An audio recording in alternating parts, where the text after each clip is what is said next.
আসসালামু আলাইকুম। কি অবস্থা সবার? আশা করি অনেক ভালো আছেন। তো আল্লাহর অশেষ রহমতে আমি অনেক ভালো আছি। তো অনেক দিন যাবৎ ভিডিও করা হয় না, অনেক দিন বলতে অনেক দিনই। তো ভাবলাম যে আজকে একটা ভিডিও করি, ভিডিওটা আস্তে আস্তে রানিং করি। এখন আমার যেই গুটি কয়েকটা ফ্যান ফলোয়ার্স আছে, আমার ভক্তবৃন্দরা, তো অনেকে বলতেছে যে ভাই ভিডিও করেন নাকি। তো ভাবলাম যে আজকে ভিডিও করি। তো আজকে হচ্ছে আপনার 6 রমজান বা 6 রোজা আজকে চলতেছে। তো জোহরের নামাজ শেষে ভাবলাম যে যাই ক্যামেরা নিয়ে একটু বের হই, একটু ভালো লাগবো না, আর একটু রাইড করি। আর সাথে একটা গুরুত্বপূর্ণ টপিক নিয়ে আজকে আপনাদের সাথে আলোচনা করবো। টপিকটার সাথে আপনার গতির সম্পৃক্ততা আছে, তার উপর আবার মাইলেজেরও সম্পৃক্ততা আছে। চলেন হাইওয়েতে যাই, হাইওয়েতে যাইয়া গতির তালে তালে আপনাদেরও জিনিসটা বোঝানোর চেষ্টা করবো। কারণ গতির সাথে এই জিনিসটা মোটামুটি আপনার রিলেটেড।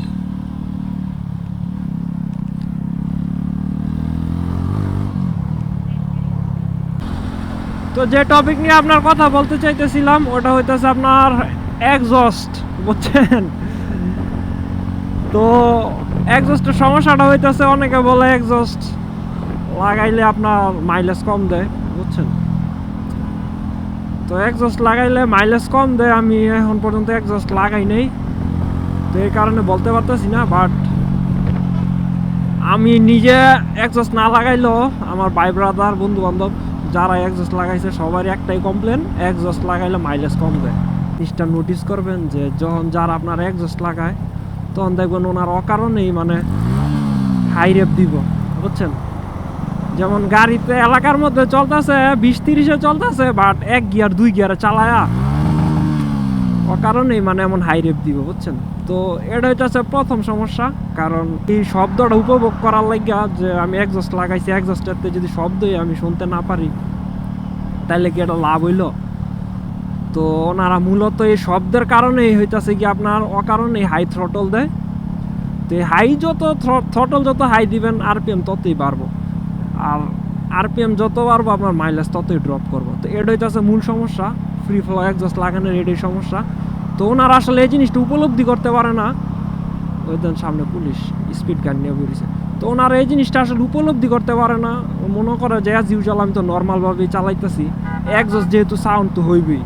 বাট ওই সাউন্ড বেশি করার কারণে যে ওনার অতিরিক্ত থ্রটল দিতেছে আর ওই তেল বেশি পোড়াইতেছে, ওইটা ফিল করতে পারে না। এটা হইতেছে আপনার মূল কারণ, যে থ্রটলটা নিজের অজান্তে অনেক বেশি দেয় শব্দের কারণে, এই কারণে মাইলেজটা ড্রপ করে। এটা হইতেছে মানে একদম জেনুইন একটা কারণ, বুঝছেন? অনেকে অ্যাগ্রি করতে পারেন, না করতে পারেন, বাট এটা। দ্বিতীয় কারণটা বিস্তারিতভাবে বলতেছি, প্রথমটা আশা করি সবাই বুঝতে পারছেন। তো ওইটাই হইতেছে আসলে মূলত মেন কারণ আর কি, বুঝছেন? আপনি এক্সস্ট ছাড়াও যদি হাই থ্রটলে গাড়ি চালান মাইলেজ কম পাইবেন। তো চলেন দ্বিতীয় কারণটা বলি। দ্বিতীয় কারণটা হইতেছে যে আপনারা যদি নোটিস করেন তাহলে দেখবেন যে ইঞ্জিনের যে এক্সস্ট পাইপটা বের হয়েছে, ওই ইঞ্জিনের এক্সস্ট পাইপের থেকে সামান্য একটু নিচেই আপনার একটা এতটুক আর কি আপনার স্পার্ক প্লাগের মতো দেখবেন একটা দেওয়া থাকে, ছিদ্র কইরা ওই তার দিয়ে কানেক্ট করে দেওয়া থাকে। তো ওইটা হইতেছে আপনার অক্সিজেন সেন্সর। তো এই অক্সিজেন সেন্সরের কাজ হইতেছে আপনার ইঞ্জিনটা যখন সচল থাকে তখন তো বাতাসের সাথে আপনার এই ফিউয়েলটা মিক্স হয়, বুঝছেন? তো ফিউয়েলের মধ্যে যদি আপনার কোনো সমস্যা থাকে বা ভেজাল থাকে তখন দেখা যায় ওটা ভালো মতো পড়তে পারে না, বা স্পার্ক প্লাগেও যদি সমস্যা থাকে ওটা ভালো মতো পড়তে পারে না।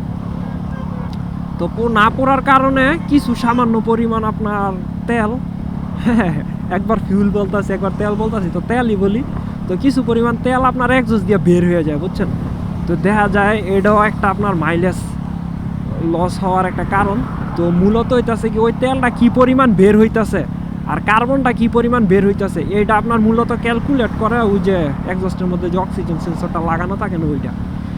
তো ওইটাকে ক্যালকুলেট করার পরে আপনার ইসিউতে পাঠায়, হ্যাঁ ইসিউতে পাঠায় বা সিডিআই যেটাই বলেন, মানে যেটাই বলেন না, আপনার কার্বোরেটর বাইকে থাকে সিডিআই আর এফআই বাইকে থাকে ইসিউ, বাট এই দুটোই আছে মানে মস্তিষ্ক। তো ওইটার মধ্যে পাঠাইলে দেখা যায় পরবর্তী স্টেপে যখন আপনার কার্বোরেটর ইঞ্জেক্টর ফিল করব, কার্বোরেটর বাইকে এই সিস্টেমটা অত থাকে না, আমার মনে হয় না এই সিস্টেমটা থাকে, কার্বোরেটর বাইকে থাকে না, এটা আমি মূলত এফআই বাইকের জন্য বলতেছি। তো ইসিউর মধ্যে আপনার ওই সিগন্যালটা পাঠায় যে তেল ওয়েস্ট হইতেছে, তো পরবর্তীতে যখন মিক্সিংটা করে তো তখন ওইটা আর কি অ্যাডজাস্ট করে দেয়। হ্যাঁ, তো মূলত আছে এইটা। বাট যখন আপনি এক্সস্ট লাগাইবেন তখন তো আপনার এই দেখা যায় ওই অক্সিজেন সেন্সরটা লাগানো হয় না, ফ্রি ফলো এক্সস্টের কারণে দেখা যায় ডিরেক্ট ব্যান্ড পাইপ দিয়ে আপনার ডাইরেক্ট এক্সস্ট লাগাই দেয়। তো দেখা যায় কী পরিমাণ তেল ওয়েস্ট হইতেছে ওইটা আর ক্যালকুলেট আপনার ইসিউ পর্যন্ত যায় না। ইসিউ পর্যন্ত যায় না কারণে দেখবেন আপনার মানে তেলও কারণে পিছনে যেতেছে। আপনি যখন হাই থ্রটল দিবেন তখন তেলে যদি সমস্যা থাকে তেল তো ভালো মতো পড়বো না, বাট তেল তো যা ইনজেক্ট করার ওইটা ইনজেক্ট ঠিকই করতেছে, তো তেল বের হয়ে যাবে, তো এই কারণেও মাইলেজ ড্রপ করে। তা আশা করি বুঝতে পারছেন। তো মূলত এই দুইটা কারণেই আপনার মাইলেজ ড্রপ করে এক্সস্ট লাগাইলে। আর আসলে অনেক দিন পর ভিডিও করতেছি, ওইভাবে গুছায় জিনিসটা বলতে হয়তো পারি নাই, বাট আশা করি আপনারা বুঝতে পারছেন। তো কোনো কিছু যদি জানার থাকে বা কনফিউশন থাকে বা আমার সাথে ডিবেট করতে চান যে ভাই এই কারণে না অন্য কারণ আছে হ্যান তেন, তো আপনারা কমেন্টে জানাইতে পারেন। ভালো লাগলেও কমেন্টে জানাইবেন, খারাপ লাগলেও কমেন্টে জানাইবেন। আর পরবর্তীতে কোন টপিক নিয়ে ভিডিও বানাবো ওইটাও বলবেন। তা আল্লাহ হাফেজ, সবাই ভালো থাকবেন, সুস্থ থাকবেন।